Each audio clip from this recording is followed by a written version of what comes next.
Hello दोस्तों, मेरे channel पर आप सभी का बहुत बहुत स्वागत है।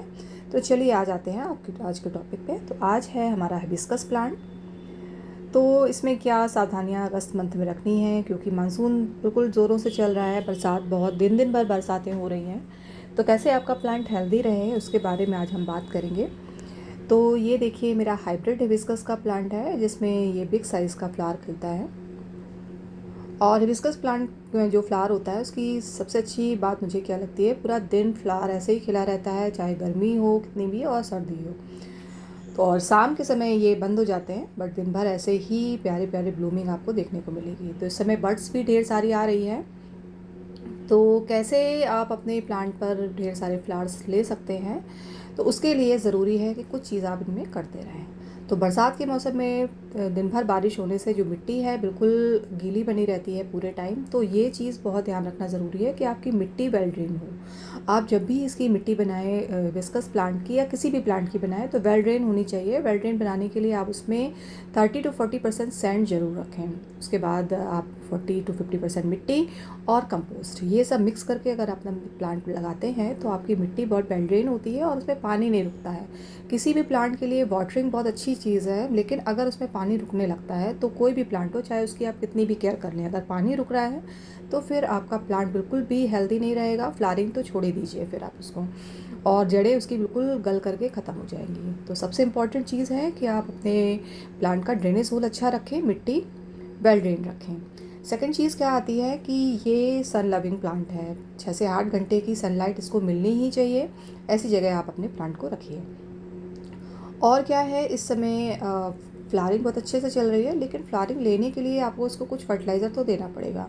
तो नाइट्रोजन तो मिल रहा है इसको, जो बरसात का पानी है ढेर सारा नाइट्रोजन उसमें होता है। फिर भी आपको अपनी मिट्टी के लिए थोड़ा सा काम करना पड़ेगा। जो इस तरह की वीड्स उग रही है, बहुत ढेर सारी वीड्स उगती है इस मौसम में। तो जब भी आपको समय मिले, या एक एक टाइम बना लीजिए कि आपको थोड़ा सा टाइम अपने प्लांट्स में देना ही है, तो मिट्टी में ये वीड्स जो है वो हटाते रहिए। उसके बाद थोड़ा कंपोस्ट की बात कर लेते हैं। तो बहुत ज़्यादा खाद नहीं देना है इस समय, बहुत ज़्यादा खाद अपने प्लांट को देने अवॉइड कीजिए, लेकिन थोड़ा सा खाद, मतलब अगर आपका प्लांट 12 इंच के पॉट में लगा है और उसकी एज 1 से 1.5 साल है, तो 1 मुट्ठी कंपोस्ट आप उसको दीजिए करीब 1 महीने में। उसके बाद कोई भी ऑर्गेनिक पोटास ले लीजिए या फिर केले के छिलके ले लीजिए। उसको आपको अपने प्लांट में करीब, पोटास तो आपको हफ्ते भर में 1 चम्मच तो आपको देना ही है। कंपोस्ट आप 1 महीने में दीजिए, लेकिन जो पोटास है वो आपको 1 हफ्ते में नहीं, 2 हफ्ते में तो कंपलसरी आपको देना ही है, अगर आपको अच्छी ब्लूमिंग चाहिए।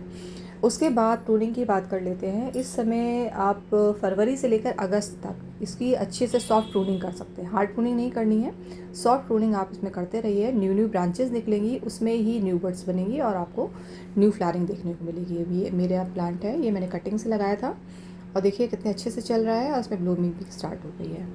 तो कटिंग लगाने के लिए भी बहुत अच्छा सीज़न है। ऊपर की टिप ले लीजिए किसी भी प्लांट की, और रिमझिम बारिश में इसकी कटिंग 100% लगती है। और आप इसको सैंड में भी लगा सकते हैं, टोटल सैंड में, और इसको 50% सैंड और मिट्टी में भी लगा सकते हैं। तो प्रूनिंग की, सॉफ्ट प्रूनिंग की बात कर ली, अब हार्ड प्रूनिंग की बात भी कर लेते हैं। आप इसकी फरवरी से मार्च तक इसकी आप हार्ड प्रून कर सकते हैं। और सॉफ्ट प्रूनिंग में क्या होता है कि थोड़ी थोड़ी टिप ऊपर की काटनी है, और इससे प्लांट हमारा शेप में भी रहता है और अच्छा भी लगता है।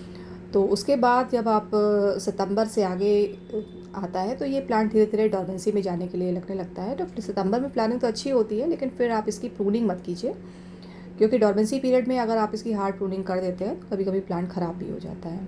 तो इस चीज़ का ध्यान रखना है। ऊपर से इंसेक्ट्स की बात कर लेते हैं। बरसात में इंसेक्ट्स वगैरह भी बहुत ज़्यादा लगते हैं।